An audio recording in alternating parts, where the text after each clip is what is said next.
Olá, meu povo, seja muito bem-vindo, seja muito bem-vinda ao Brasileiros no Canadá. Esse episódio que é idealizado e criado e organizado também pela Latincover, uma organização sem fins lucrativos, a gente costuma dizer que é uma non-profit aqui no Canadá, que tem 17 anos e o nosso maior objetivo aqui é prestar suporte para quem está chegando e também para quem já está por aqui. Claro, também, junto com esse suporte, a gente enaltece a nossa cultura e mantém ela viva aqui no Canadá. E quando eu falo a nossa cultura, é a cultura latino-americana. Se você não conhece ainda a Latincover, você pode acessar no www.latincover.ca. Lá você vai encontrar todas as informações. E caso você esteja por aqui ou caso você esteja vindo para cá, esse é um ótimo ponto de encontro para você começar a sua trajetória aqui no Canadá ou dar continuidade a ela.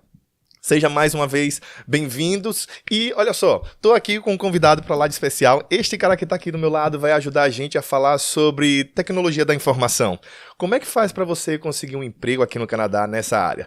Muita gente que tá vindo por aqui sabe que essa era uma área que tinha grande demanda aqui no Canadá e a grande pergunta que a gente tem é, será que ainda tá assim? Quais são as dificuldades, os desafios que você encontra para poder entrar neste segmento? A gente vai falar tudo isso agora. O meu convidado, ele era analista de dados lá no Brasil, é formado em sistemas da informação e aqui ele trabalha como desenvolvedor de software senior. Ele é o Igor Gamela. Como é que você tá, meu amigo? Tudo bem? Muito bem, Manny. Prazer estar aqui. Prazer todo nosso ter você aqui. Tava ansioso para esse bate-papo. Eu tenho certeza que esse é um dos temas que as pessoas mais vão acessar, porque a gente sabe que tem muita gente almejando vir para o Canadá e que tem esse como um caminho certo para vir para cá. Eu queria, então, começar perguntando para você um pouco sobre sua história. Eu falei que você já trabalhou lá no Brasil como analista de dados, sua formação. Explica para a gente como foi esse seu processo de formação e o que é que ele ajudou você, como foi que ele ajudou você até chegar no Canadá? Ok, então, para mim, essa vinda para o Canadá, no caso, a formação no Brasil antes da vinda para o Canadá, ela já era focada na área de TI. Eu trabalhava no Brasil, comecei trabalhando como servidor BlackBerry, depois de algum tempo continuei no ramo de telecom, mas trabalhando mais com análise dos dados que vinham das operadoras para as empresas. Mas acaba que em algum momento a indústria lá era muito estressante, ela demandava muito da minha saúde mental, de certa forma, e a vinda para cá, ela meio que abria um novo leque de oportunidades em relação à TI mesmo, junto ao tempo de pandemia, para fazer a imigração. Ah, perfeito, cara. Isso é excelente. Bom, eu acho que você acaba sendo um personagem super real para esse nosso tema, porque eu sei que você passou por todos esses desafios. Eu sei que você agora já tem uma carreira consolidada no desenvolvimento de software, mas você passou por vários desafios, tanto no Brasil quanto aqui no Canadá, e está aqui para compartilhar justamente essa experiência na transição e tudo mais. O seu interesse em tecnologia, como você disse, surgiu lá no Brasil. Você pensou em algum momento, quando cogitou vir para o Canadá, em mudar essa proposta, ou você falou, cara, já tenho esse ponto a favor? A meta inicial era me manter na área, porque nesse tempo de pandemia, a gente chegou aqui em 2021, meados de 2021, e era uma época que o setor de tecnologia estava em boom. Então, meio que com qualquer pessoa que você conversava que era do ramo de imigração ou brasileiros que já estavam aqui, eles meio que diziam que era um caminho certo. Então, meio que se você deixar o seu RG cair na porta de uma empresa, em algum momento você recebe uma ligação da empresa para fazer alguma entrevista, e realmente era o que estava acontecendo na época. Mas a gente, tanto eu quanto minha mulher, a gente veio preparado para, caso houvesse a necessidade, mudar de área. Então, o plano sempre foi me manter em TI, mas a cabeça estava aberta para atuar em praticamente qualquer área ali na época. Ah, isso é perfeito. É muito comum que as pessoas de TI, pelo menos naquela época, que pensassem, olha, você já pode sair contratado do Brasil. Esse foi o seu caso, ou você veio para cá na cara e na coragem e depois arriscou entrar no mercado? Eu vim para cá na cara e na coragem, tinha muita vontade de conseguir algo do Brasil, mas conseguir um emprego quando você ainda não tem o work permit é uma tarefa bem difícil.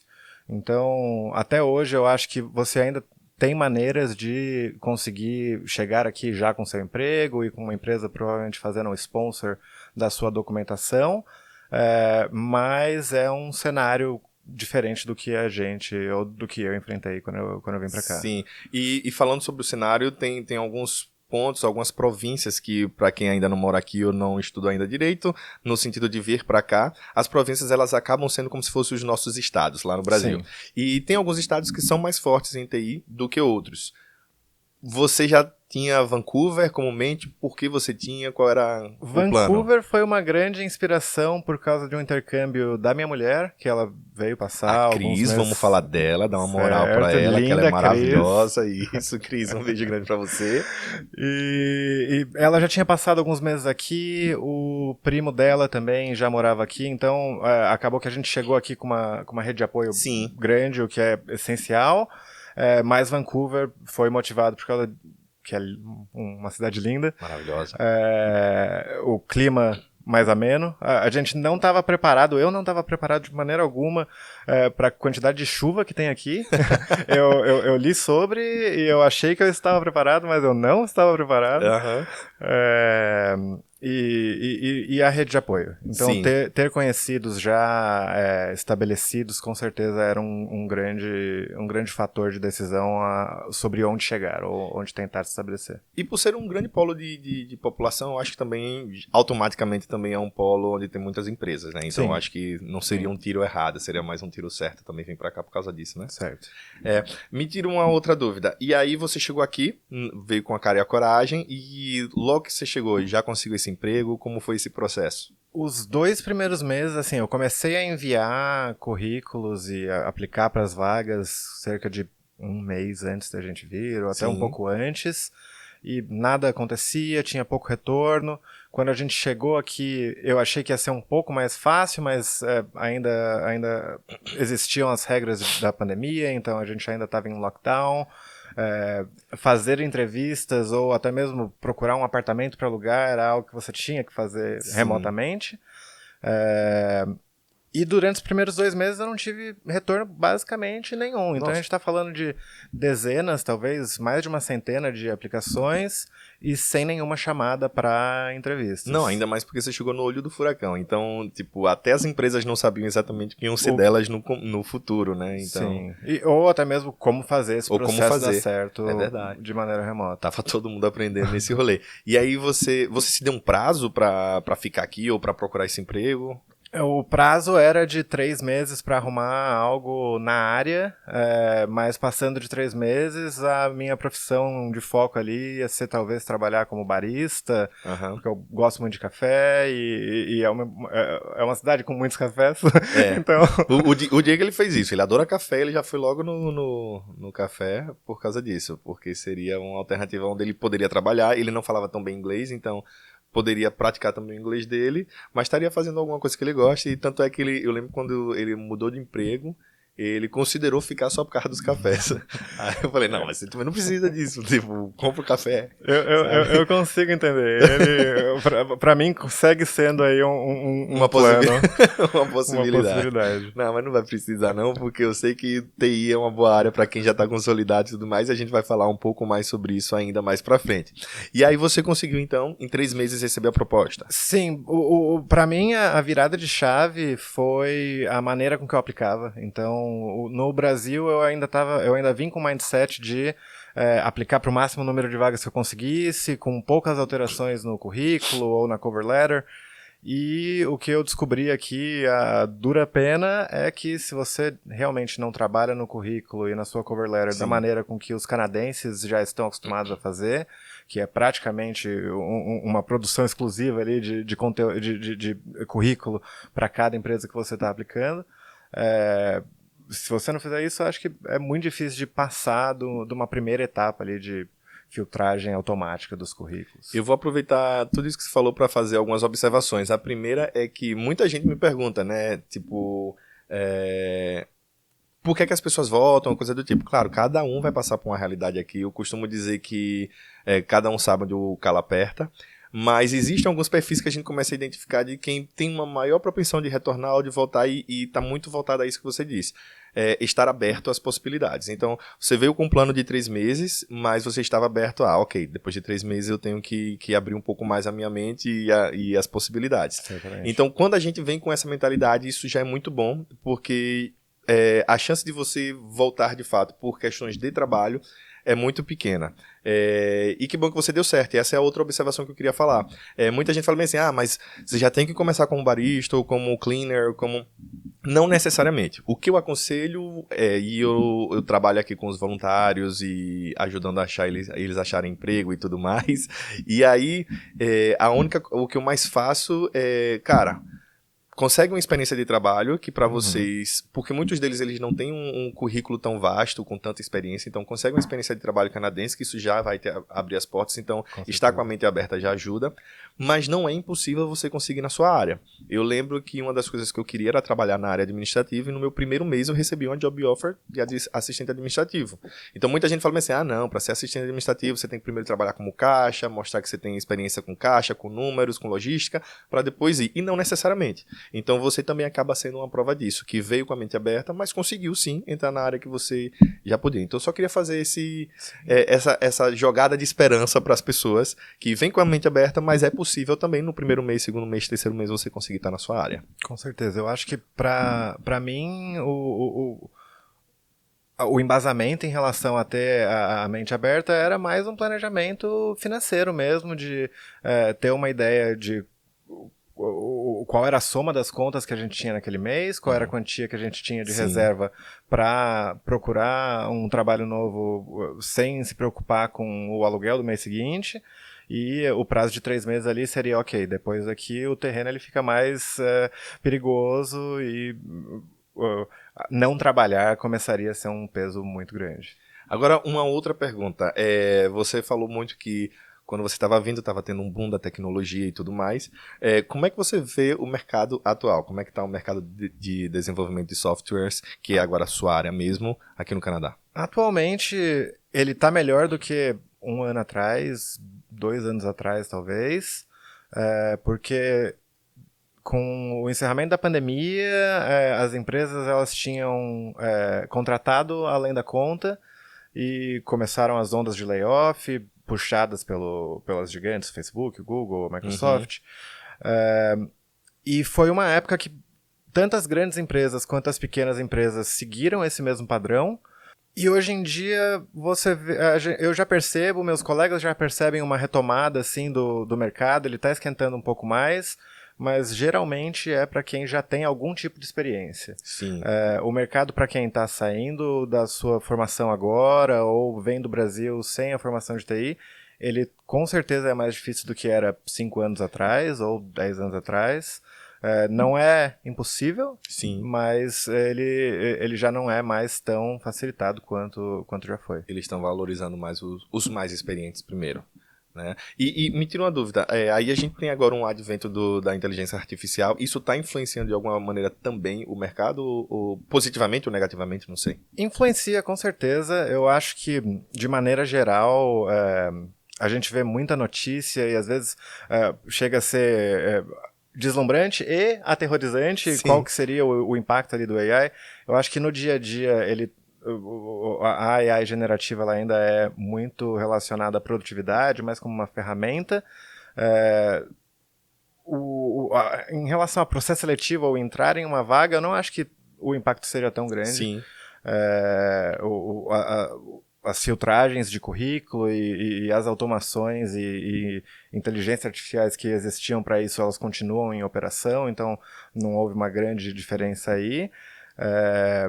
Mas, com certeza, para quem trabalha ali, talvez em RH, você Sim. receber um currículo feito por AI, o impacto disso eu não vou saber dizer. Sim. Mas na indústria em geral, assim, é difícil enxergar alguém sucedendo, tendo sucesso em sua carreira agora, sem utilizar AI de alguma maneira. Perfeito. Só para eu entender, porque eu sou um pouco ignorante, e eu queria entender o que seria a inteligência artificial generativa. Eu gosto de dizer que a AI generativa ela é basicamente um autocomplete, um autocompletar do seu teclado ali no celular, muitíssimo inteligente. Então a gente está falando geralmente de uma previsão de texto, mas que pela excelente performance dessa previsão, você consegue juntar como se fosse um motor em que você vai adicionando algumas peças para dar uma utilidade que não seja apenas para texto. Mas hoje em dia, se eu pudesse definir, é uma belíssima máquina de previsão de texto. Perfeito, perfeito. E aí, me diga uma coisa, você chegou, agora você tem o título do Senior, explica pra gente o que é a sua profissão e como foi que você chegou nesse estágio aí? A minha profissão hoje é de trabalhar com AI no sentido de automatizar tarefas em geral, ou automatizar a tomada de algumas ações por uma pessoa que não tenha necessariamente o conhecimento ali do técnico do que ela está mexendo, ou não o suficiente para performar o que ela está fazendo. Então, um exemplo às vezes você precisa criar um texto, você vai em algum desses LLMs que estão disponíveis, e ele te ajuda a gerar aquele texto. Então, o meu trabalho hoje em dia é fornecer uma ferramenta desse tipo para que analistas de segurança consigam analisar ou até mesmo impedir alguma ameaça virtual. Perfeito. A gente vai continuar falando sobre isso. Vem alguns tópicos aqui, como deixar o seu currículo mais competitivo para a área de TI. A gente vai falar também quais dicas você daria para eles, que as pessoas que estão pensando nisso possam se destacar um pouco. Quero saber também a comparação entre Brasil, Canadá e muito mais. Porém, agora eu tenho um recado bem legal para todo mundo que não é necessariamente relacionado à tecnologia da informação, mas é relacionado à saúde. Então vamos falar de saúde. Você sabia que o HPV é uma das infecções sexualmente transmissíveis mais comuns? Cerca de 3 em cada 4 pessoas sexualmente ativas que não são imunizadas contrairão HPV em algum momento de suas vidas. A cada ano, na Colômbia Britânica, cerca de 210 pessoas são diagnosticadas com câncer cervical. No Canadá, em 2023, cerca de 1.550 pessoas foram diagnosticadas com câncer cervical e aproximadamente 400 morreram por causa disso.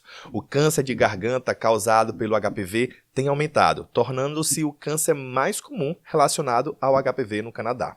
A boa notícia, a vacina do HPV proíbe o câncer e mais de 9 em 10 casos de câncer cervical são causados pelo HPV e quase todos eles podem ser prevenidos pela vacinação. A vacina funciona melhor quando administrada em tenra idade porque os pré-adolescentes produzem mais anticorpos do que os adolescentes mais velhos. A vacina contra o HPV é segura, com mais de 15 anos de monitoramento e mais de 200 milhões de doses administradas em todo o mundo. Desde a sua introdução, houve uma queda significativa nas infecções por HPV e pré-cânceres cervicais. Se você ainda não reconheceu ou não conhece essa vacina, não recebeu a vacina contra o HPV, procure um profissional de saúde. A proteção precoce é a melhor proteção. E para mais informações, você pode acessar o site www.fraserhealth.ca. A gente volta com o nosso bate-papo. Muito obrigado, Igor, por deixar a gente fazer esse break aqui. É bom que a gente dá um respiro também. Sim. E cuida da nossa saúde, né? Vamos voltar a falar sobre o tema aí da tecnologia da informação e tudo mais. A AI, ela é, como você disse, uma ferramenta que está sendo fundamental e tudo mais. É uma das coisas com a qual você trabalha.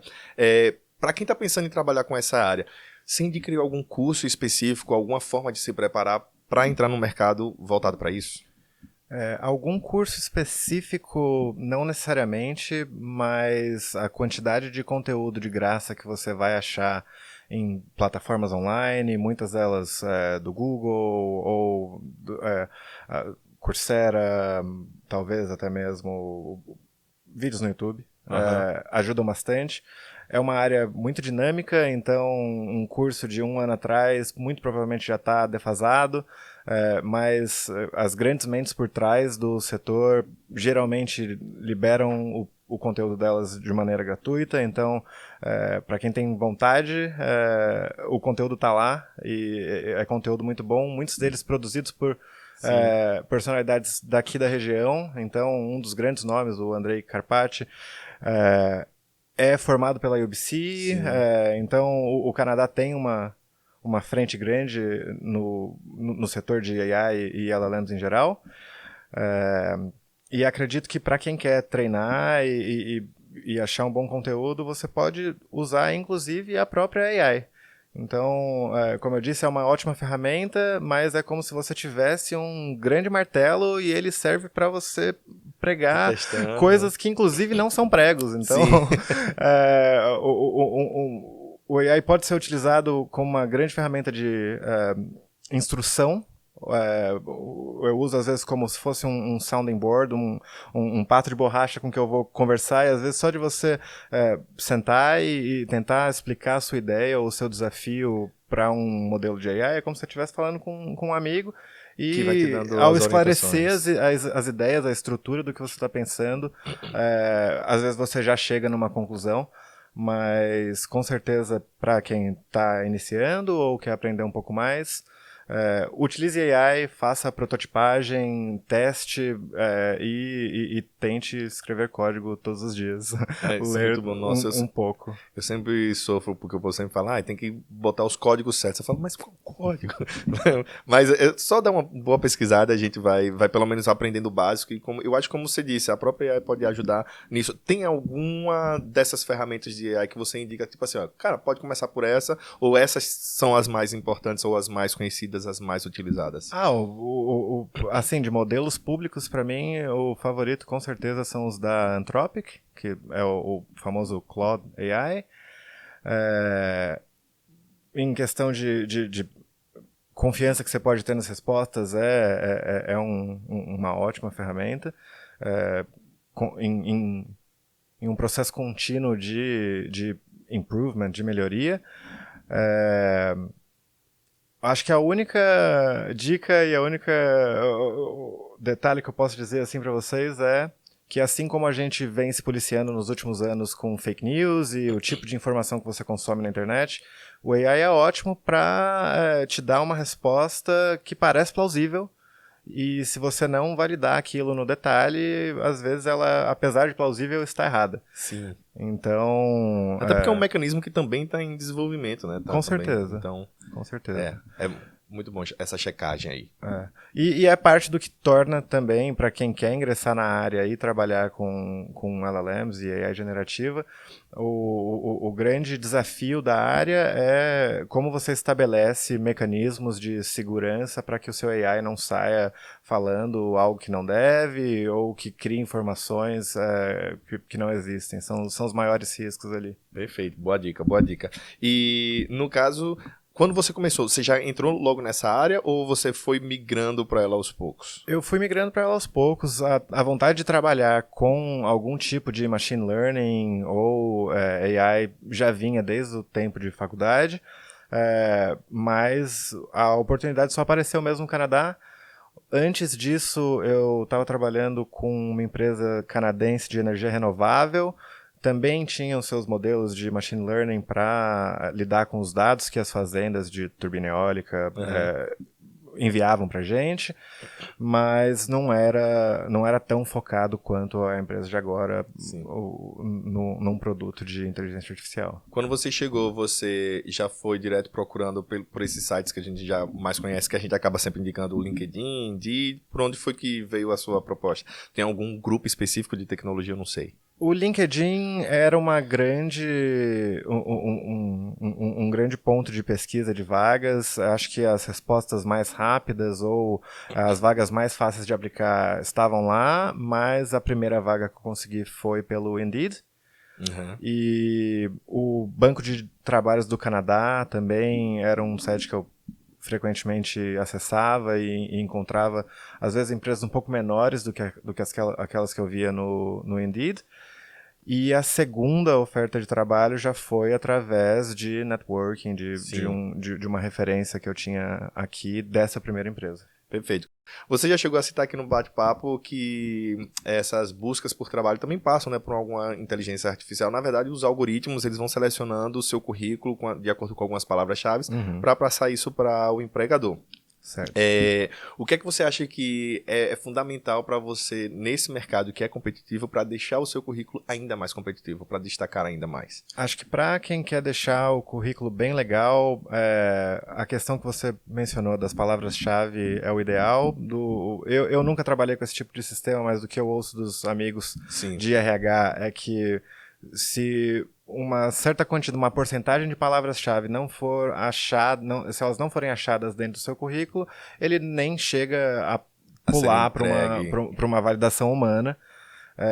Então, idealmente, você está buscando palavras-chave e fazendo um currículo tailored, específico para aquela vaga onde você consegue encaixar essa porcentagem de palavras-chave. Então, se lá no job description eles estão dizendo que você precisa trabalhar com sistema A, B ou C, você ter esses sistemas no seu currículo com certeza vão te ajudar a talvez passar dessa fase automatizada inicial. Verdade. Você comentando isso agora, eu lembro que quando você vai no Indeed, muitas vezes se você já não tem isso no seu currículo e você salvou o seu currículo pelo Indeed, porque você tem a opção de anexar o documento e você tem a opção de criar o seu próprio currículo já dentro da aplicação. E ele mesmo já disse, tipo, o seu currículo não bate com algumas dos pré-requisitos que eles buscam. Então, essa é uma boa dica. E tem mais alguma outra que você acrescentaria? Eu sou suspeito para falar, mas pegue o job description e alimenta ele num AI, joga o seu currículo também, só garante que você tira qualquer informação confidencial, algo que você não queira que seja publicado algum dia em algum lugar, não mande para o AI, mas se tratando de informações públicas, fornece os dois ali e pede uma opinião para o seu modelo favorito de como você poderia melhorar o seu currículo para aquela vaga em específico. Facilita bastante. Se eu tivesse um ChatGPT na época que eu fiz os meus primeiros currículos, com certeza o rate de chamadas para entrevista seria maior. Seria diferente, eu imagino isso, eu imagino. Uma vez que você foi contratado, ok, beleza, fui selecionado, como é que você vê a diferença entre trabalhar numa empresa de TI aqui e do Brasil, o trabalho que você executava no Brasil? Você consegue ver alguma diferença que chama mais atenção ou não? Eu acho que a mais gritante seria o equilíbrio de vida pessoal, vida de trabalho. Obviamente não é uma regra e todas as empresas são maravilhosas e você sempre vai ter ali um tapete vermelho na sua frente, mas de maneira geral você não vê... eu não vejo nenhum dos meus colegas de trabalho deixando de buscar o filho na creche porque ele está trabalhando. Sim. Ou deixando de procurando uma consulta médica, um dentista no sábado, no domingo, porque durante a semana a pessoa trabalha. Então... O chefe ligando depois do horário de trabalho. Nunca aconteceu comigo. Inclusive, acontecia o contrário. Se meu chefe via que eu estava trabalhando depois das 5 e pouco da tarde, ele mandava mensagem falando para eu continuar no dia seguinte e não estender aquilo. Não, eu já vi gente, amigos meus falando que o chefe aborda e faz assim, mas por que você está trabalhando nisso? Não precisa. Esse não é o seu escopo, passa para não sei quem, ou como você disse, já está trabalhando demais, pode ir para casa, já passou do seu horário, sabe? Você termina isso amanhã. Acho que fazer a virada de chave também, entender qual a expectativa das empresas em relação ao seu trabalho aqui, vindo do Brasil, é um grande ponto. Então, às vezes aqui eu achava que eu estava fazendo pouco ou que eu deveria fazer mais, quando na verdade era uma visão minha sobre o meu escopo e não da empresa sobre o meu escopo. Não, isso é muito do Brasil, isso. Isso é muito do Brasil. Acho que quase todos os meus amigos já falaram isso de alguma forma. Eu também já me senti assim. E você sempre quer mostrar mais trabalho, você sempre quer mostrar que você é bom. Você acha que você mostrando o trabalho é quando você vai ser... Óbvio, o que eu tô querendo dizer você tem que mostrar o seu trabalho, você tem que entregar, mas você não precisa fazer mais do que precisa. Então eu acho essa dica muito boa de ver o que é que de fato a empresa está esperando. Se você entregar o que eles querem, tá tudo bem. Um ponto que eu lembrei agora também, que com certeza foi uma diferença, assim, talvez por ter trabalhado em empresas não tão legais no Brasil, mas a cultura de você apontar o dedo na hora que algum erro acontece, porque somos todos humanos e a gente com certeza em algum momento vai errar, pode ser um erro pequeno ou um erro grande, e eu cometi alguns desses, colegas de trabalho cometeram erros assim, mas em nenhum momento as empresas ou a gestão queriam achar um culpado eles queriam entender como aquele erro não se repetiria novamente no futuro. E no Brasil, geralmente, você tem ali um dedo procurando quem vai ser a pessoa escolhida para assumir aquele erro. Isso faz muito sentido, faz muito sentido. Claro que tudo que a gente está falando aqui, toda regra tem exceção, tanto no Canadá quanto no Brasil, mas é basicamente isso, acho que você está 100% certo. A gente tem que começar a caminhar para o fim desse bate-papo, mas eu tenho duas perguntas que eu não queria deixar de fazer, que você indica alguma formação específica e atrelada a isso, eu pergunto, é mais importante formação e certificação ou prática? Acho que da minha visão e da minha experiência, a prática ela vem acima até mesmo da formação. Para quem procura vagas hoje em dia, você vai ver vagas que às vezes nem descrevem uma formação, eles estão, na maior parte das vezes, focado em experiência. Uma diferença que para mim não foi muito legal, mas que eu notei quando eu cheguei aqui, é que para você chegar a um cargo sênior ou além disso, no Brasil a gente está falando ali de alguns anos de experiência, mas não chega perto de uma década. Sim. E aqui, quando eu cheguei procurando analista de dados, os cargos sêniores falavam de 10 anos de experiência, 15 anos de experiência, dependendo da tecnologia.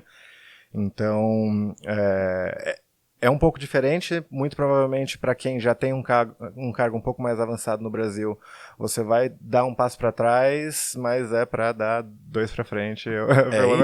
E não demora para dar esses outros passos, não demora. É isso.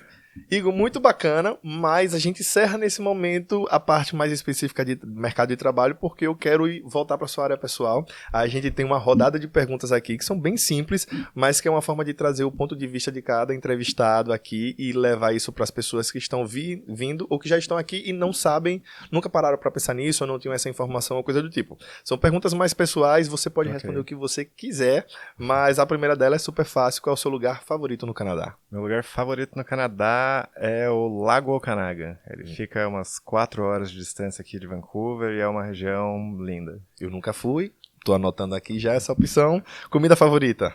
Nhoque. Um bom nhoque italiano. Vence de lavada. Isso é bom. E eu gosto das comidas italianas aqui. Restaurante favorito? Restaurante favorito? Essa é uma decisão difícil. Acho que Song by King Cow fica aqui em Vancouver, é uma comida fusion maravilhosa, recomendo. Boa, boa. E algo que você aprendeu que não se deve fazer no Canadá? Tricky. Eu sei, todo mundo passa por isso, Eu acho que durante o processo imigratório, não se desespere. Boa. As regras mudam, a sua situação muda, mas geralmente sempre tem alguma via ali. Não se deixe perder pelas notícias que o governo publica. Senta com calma, respira e replaneja. Eu concordo. Nada de desespero, ansiedade. Eu acho que se você mantém a calma, você encontra uma solução. Tem sempre um plano para isso. O governo ele muda sempre os trâmites. Muitas vezes as pessoas que estão aqui, elas acabam ficando chateadas porque mudou o plano e era o plano que você estava indo. Mas se você conversar com um bom profissional, se você fizer a pesquisa certa, talvez uma AI possa ajudar, você encontra uma solução viável para você também. E um conselho que você daria para quem está chegando no Canadá? Um conselho para quem está chegando no Canadá... Eu acho que procure sua rede de apoio, entenda ali onde você consegue cultivar novas amizades, porque ao longo prazo, com certeza, é algo que vai te fazer uma pessoa muito mais feliz na sua nova vida canadense. Cara, chega, me arrepiei. É isso. Assim, nós encerramos esse bate-papo agradecendo ao Igor. Igor, obrigado de coração por você ter aceitado vir para cá. Eu acho que foi muito bom. A gente abordou vários pontos aqui. Se alguém tiver alguma dúvida e queira perguntar para o Igor, como o Igor não tem uma empresa de consultoria, você pode entrar em contato pelas redes sociais da Latincover, @Latincover, e a gente faz essa ponte entre você e o Igor com qualquer possível questão que você tenha, tá bom? Igor, mais uma vez, muito obrigado por você ter vindo. Muito obrigado também. E então a gente encerra por aqui. Se você gostou desse nosso episódio, por favor, deixe o seu comentário, seja através do YouTube, do Spotify ou qualquer outra plataforma onde a gente está transmitindo. Nós temos o nosso site www.latincover.ca. Temos também as nossas redes sociais, é só o @latincover, como eu já repeti aqui algumas vezes. Se você quiser ver algum conteúdo, se você tem alguma pergunta, quer fazer algum comentário, fique à vontade, a gente está sempre de ouvidos e olhos atentos para poder fazer o melhor para todos vocês. Além disso também, se você quiser virar um entrevistado, possivelmente, ou se você quer alguma pessoa, manda a sua sugestão, a gente vai fazer questão de alcançar esse seu pedido e torná-lo realidade. Um beijo grande para vocês, eu espero que a gente se veja logo em breve e a gente vai ficando por aqui. Tchau, tchau.